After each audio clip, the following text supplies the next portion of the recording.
पणस एबे तो पणसर सीजन चली से मु पणसरे आपण मानक सहित गोटे जबरदस्त रेसिपी शेयर करने नहीं आसी तो पणसरे आम घर स्टाइल तरकारी कि पिठो बन था किंतु मु आज आपण मानक दही तैयारी पणस तरकारी बनैकी देखेबी जहाँकि पूरापूरी यूनिक स्टाइल बनइब आ बनइबा प्रोसेस जमती यूनिक तार टेस्ट आपन को पूरापूरी डिफरेंट लगे। नमस्कार प्रियास किचन ने आपण समस्त को अनेक अनेक स्वागत। तेबे आपण मोर पणस तरकारी रेसिपी को देखापी भिडियोटी को फॉलोज करंतु। आशा करछि रेसिपीटी आपण मानक निश्चय भल लगे। भल लगे प्लीज भिडियोटी को लाइक करेंगे, सांग मान सहित शेयर करेंगे। चैनल नुआ थे प्लीज चैनल को सब्सक्राइब करने पे। तेबे चलतु डेर न करी फटाफट रेसिपीटी बनवा स्टार्ट करिबा।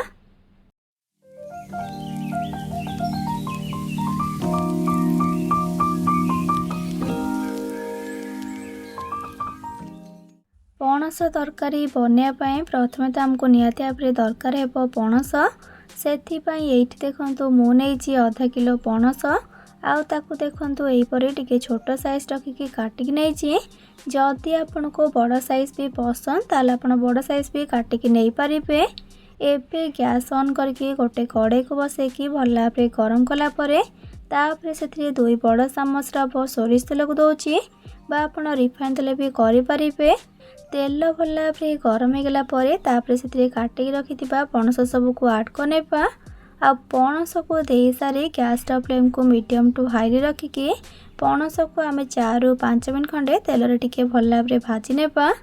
अधिक टाइम या भाजवा आवश्यक नहीं। पणस भाजिया भितर चलतु तरकारी गोटे मसला पेस्ट प्रिपेयर करने।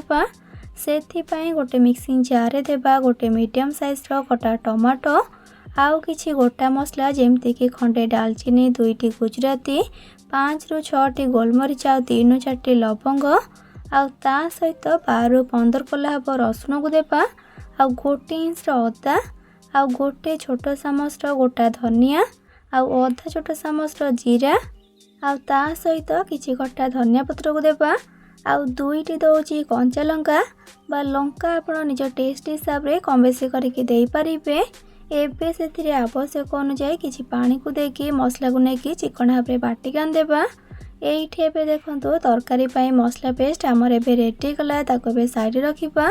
आउ एपटे देखो पणस को भाजबार पाखापाखि 4 ରୁ 5 मिनट खंडे ये हो गलानी। आउ पणस भी टिके आमर ये भाजी गलानी।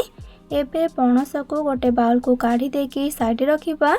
आउ से सेम तेल रे देइदेबा 130 स्पून गोटा जीरा आउ जीरा भल भाव फुटीगला से गोटे मीडियम साइज पियाज को फाइनली चॉप करके काटिकी पकेबा। आउ पियाज को दे सारी गैस फ्लेम को मीडियम रे रखिकी पियाज को आम 5 ରୁ 6 मिनट खंडे भल भाव पूरा भाजी नेबा। जेमती कि पियाज आमर लाइट गोल्डन ब्राउन कलर होगी भल भाव भाजी जीवो। मीडियम फ्लेम रे 5 ରୁ 6 मिनट खंडे भाजला परे ये देखो पियाज आमर एबे लाइट गोल्डन ब्राउन कलर होगी भल भाव भाजी गलानी।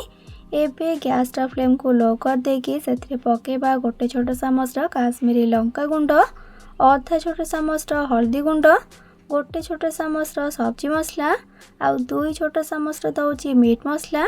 एतिकी गुंड मसला को दे सारिकी से हाफ कप भाया पानी को देबा आ मसला सह ताको भल भाव मिक्स करनेबा। मीट मसला देले तरकारी टेस्ट बिल्कुल भी मटन परिका आसए।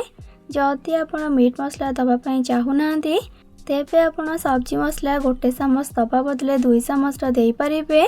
सबू को मिक्स करनेला परे तापरे से आम प्रिपेयर कर रखिथिबा मसला पेस्ट को आनिक ऐड करनेबा। आ मसला पेस्ट को दे सारिकी पुणी थे सबू को मिक्स करनेबा।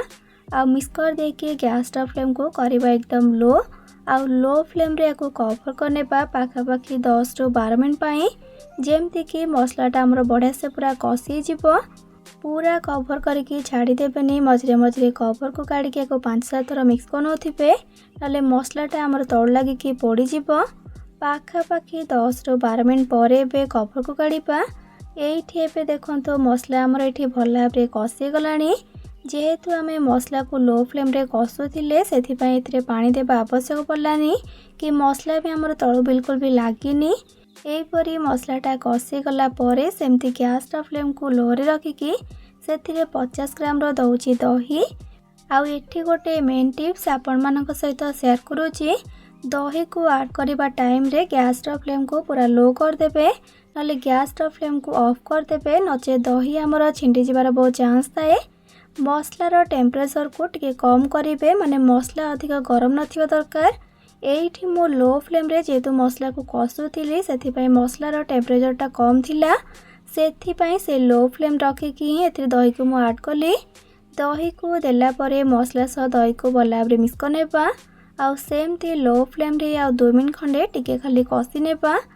लो फ्लेम रे आउ 2 मिनट खंडे कसला परे एठी एबे देखंतु मसला सहित दही आमर बढ़िया से पूरा एठी मिक्स हो गलानी आउ मसला रे दही भी टिके कषि गलानी। एबे स्टेज रे आमे ऐड कर देबा भाजी की रखिथिबा पणस सब को आ पणस को दे सारी मसला सह ताको मिक्स करी सेमती लो फ्लेम रे बेसी नाही आ 2-3 मिनट खंडे टिके खाली कषि नेबा। आगर भी मो पणसर बहुत सारा रेसिपी मो चैनल रे अपलोड करिछि। आपण से सब वीडियो को देखिया पई चाहुथिले ए वीडियो रो तळे थिबा डिस्क्रिप्शन बॉक्स रे तार लिंक सब को पाई परिबे।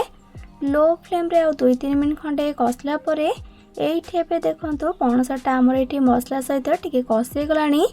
एबे कड़े को तल को काढ़ी देकी गैस ऊपर गोटे प्रेसर कुकर को बसैकी सेथिरे एबे कषि रखिथिबा पणस सब को ऐड करनेबा आ पणस सब को प्रेसर रे ऐड करनेला परे तापरे सेथिरे ऐड करबा हमें ग्रेवी पाई पानी। से कड़े को धोईकी अधा बाउल भलिया पानी को देछि। पानी आपण निज हिसाब रे देई परिबे जेते कि आपण तरकारी रो कंसिस्टेंसी को रखिया पई चाहुथिबे। मु जेहेतु टिके ग्रेवी वाला बनेबा को चाहूची सेथि पई अधा बाउल पानी को देछि।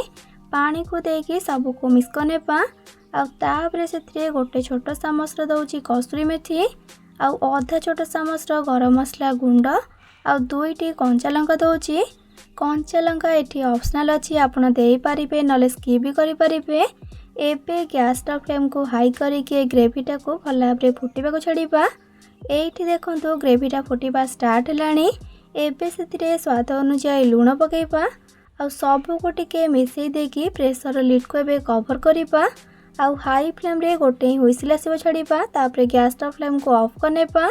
प्रेशर गैस ऑटोमेटिक रिलीज होला परे एठी मु लिड को काढी के आपन को देखौची देखंतु एठी हमर पणसटा पूरा परफेक्टली सिझी जाईची आ पणस देखंतु बिल्कुल भी गोटा गोटा अछि जमा भी ओवर कुक की तरकारी रे गोली हेनी आ ग्रेवी मध्य मोर एठी परफेक्ट अछि जेमति कि मु कहिथिली मु टिके ग्रेवी वाला बनेबा को चाहूची बोली। जदि आपण टिके कसा टाइप रा बनेया पई चाहथिबे तेबे आपण टिके कम करी केथरे पानी को ऐड करिवे। एबे शेष रे खाली किछि कटा धनिया पत्र को पकेकी सब को मिक्स करनेबा। एठी हमर एबे प्रस्तुत होइकला सुपर डिलीशियस वेज मटन बा पणस कठा तरकारी। तेबे आपण मोर रेसिपी को घरे थरे नियाते आपरे बने के ट्राई करंतु आ बने के खाई साला परे किपर लागिला कमेंट सेक्शन में जणा पई जम्मा भी बोलिबेनी। भल लागिथिले प्लीज वीडियोटी को लाइक करिवे सांग मानक सहित शेयर करिवे। चैनल नुआ थिले प्लीज चैनल को सब्सक्राइब करनेबे आ पाखरे थिबा छोट bell icon all option click करिवे जातुरा मो अपलोड करथिया मो समस्त वीडियो नोटिफिकेशंस आपण सर्वप्रथम पाई परिबे। तेबे आज पई रहउची पुणी आसीबी नुआ रेसिपी नेकी से पर्यंत रहिली। Love you all. जय जगन्नाथ।